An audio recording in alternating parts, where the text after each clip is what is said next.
went to Pratt Institute in New York City. I grew up in New York. And I'm very excited about the architecture in Miami in general. And they call Miami the new and modern city for a reason. If you go anywhere up north, of course there's some incredible architecture up north, especially in Illinois, in Chicago, where the birth of the skyscraper, in New York.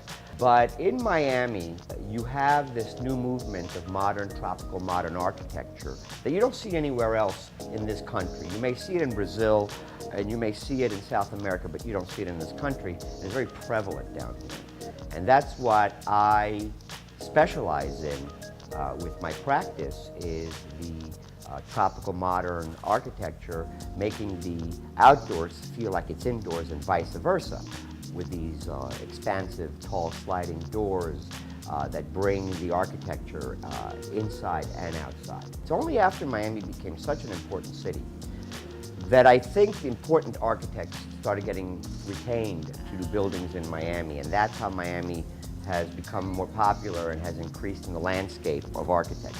Miami not only has grown up, but it's become very sophisticated in architecture and very discriminating, especially to those that know. My architecture is based on, I love mid-century modern architecture. That's my favorite. Richard Neutra, probably my favorite architect. I like to work with a blank canvas and have the art actually be an accent in individual spaces. I like to work with the white walls and the wood floors, and it's a very almost a museum-ish finish.